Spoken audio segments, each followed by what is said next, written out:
Have you ever looked at a government policy or maybe even a new rule at work and just thought to yourself, this makes absolutely no sense. This is doomed to fail.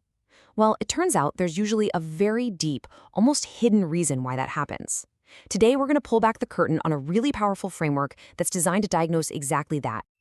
All right, let's kick this off with a simple, kind of baffling real-world puzzle. Imagine a government spends millions on shiny new computers for schools. The labs look amazing. But you come back months later, and they're locked. Dust is gathering. The students have never even logged on. Now, why on earth would that happen? You think it's a lack of resources, right? Or some technical glitch? But the real answer in so many of these cases is, well, it's just human. The teachers are terrified the students are going to break the expensive new gear. So to avoid getting blamed, they just lock the door and throw away the key. The resource is there, but the outcome is absolutely zero. See? This isn't a resource problem at all. It's a trust problem. And that one simple idea, that's the key to understanding why so many well-meaning systems just fall flat. So to really get to the heart of these failures, we need a better tool, right? A kind of diagnostic instrument for governance. And that brings us to a system that wasn't born in some ivory tower, but right there on the front lines of trying to actually make things work. Yeah, this isn't just theory for the sake of theory. The TEF-PIR system was literally developed by watching these kinds of head-scratching failures happen over and over again, from locked computer labs to totally mismanaged public funds. It's a framework built on a fundamental truth. Policies don't fail because of spreadsheets. They fail when the human architecture all around them is broken. So what do these failures actually look like on the ground? Well, you see trust between the people and the institutions just evaporate. Ethics suddenly aren't for everyone. They become selective. The rules themselves start to contradict each other and lose all coherence. You get policies that are designed to look good. They're symbolic, but they don't actually fix anything. The incentives start encouraging the exact opposite of what you want. And maybe the most critical part of all, there's absolutely no way for anyone to raise their hand and say, hey, this isn't working. Okay, to make this whole framework really click, we're going to use a simple but incredibly powerful metaphor. What if we think about the challenge of governing a school playground? I promise, once you see it this way, the whole system just snaps into place. So picture this. The children on the playground, they're the citizens, right? The toys, the swings, the slides, the soccer balls, those are the nation's resources. And the teacher? The teacher is the government, the one who sets the rules and is supposed to make sure everyone plays fair.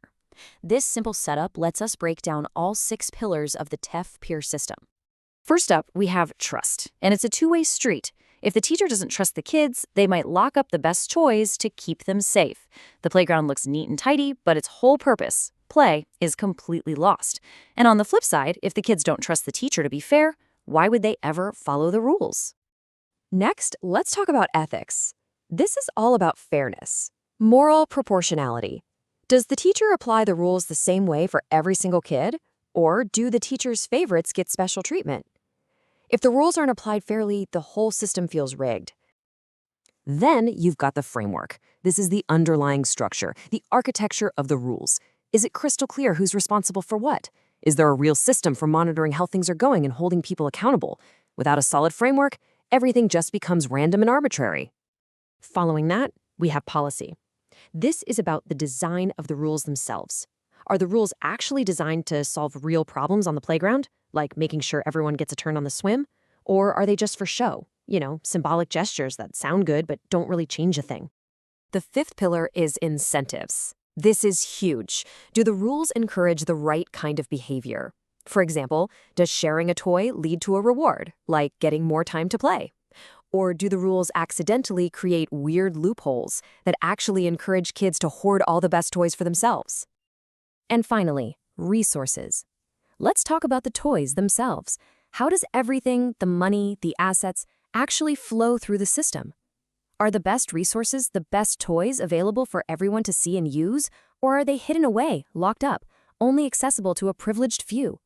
It's all about the transparent and fair flow of assets. So we have these 6 pillars, TEF-PIR.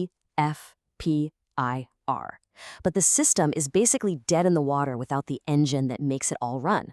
Feedback. After you check trust and ethics and the framework, you have to have a loop that tells you, hey, this part's broken, we need to adjust. And here's the crucial point. Checking all those boxes without a real feedback loop is a completely meaningless exercise. It's just paperwork. Now, let's see how all these pieces actually fit together, because the TEF-PIR system isn't just a simple checklist. It shows us how these powerful social forces interact to produce real results. It reveals a kind of hidden logic behind why things succeed or fail. Basically, the success of our playground, the economic outcome, depends on all these factors working in harmony. But here's the revolutionary idea. Trust and ethics aren't just nice-to-haves. They are the absolute foundation. They're the core variables that determine whether anything else you do even matters. And this quote just nails it, doesn't it? It shows exactly why you need both. They're separate things, but they are completely dependent on each other. If you have trust without any sense of fairness, that's just blind loyalty to a potentially corrupt system. And having high ethical standards means nothing if nobody trusts the institutions that are supposed to enforce them. Okay, so here it is. This is the most important insight of the entire framework. The relationship between trust and ethics isn't additive, it's multiplicative. If it were trust plus ethics, you could kind of make up for a lack of ethics with a whole lot of trust. But in the real world, it's trust times ethics. And that means they are non-substitutable. If either trust or ethics drops to zero, it doesn't matter how strong the other one is. 0 times anything is still 0. The whole system collapses. All right, this all sounds pretty powerful in theory, but how does it actually work in the real world? Let's take a common policy and stress test it with this framework to see just how fast it can diagnose a problem. Let's take that fee you pay for plastic bags at the grocery store. Let's run it through the system. First, trust. It fails. Why? Because it penalizes you, the consumer, while the massive corporations producing all the plastic face almost no direct penalty. Now, ethics fails again. A low-income family struggling to buy groceries feels that fee on every single bag, while big companies profit. It's disproportionate.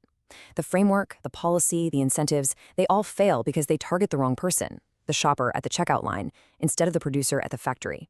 And finally, feedback. Is anyone actually monitoring if this fee reduces overall plastic waste, or if it's just another revenue stream? Usually, the answer is no. It's a total cascade of system failure. So you can see how the TEF-PIR framework gives us this incredibly sharp lens to see why good intentions so often lead to bad outcomes. But what's next? Where do we go from here? The key takeaway, really, is that the TEF-PIR system is more than just a theory. It's a practical, hands-on diagnostic tool. It lets us move past just saying, oh, that policy failed, and allows us to pinpoint with surgical precision why it failed across all these different human and structural weak points. But you know, diagnosis is fundamentally about looking at the past. It's an autopsy.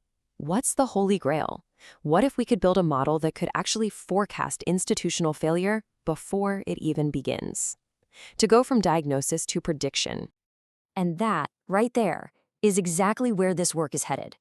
The next evolution of this thinking is a tool designed not just to explain the past, but to forecast the future of institutional behavior and to actually quantify uncertainty in public decisions. But that, well, that's a story for our next explainer.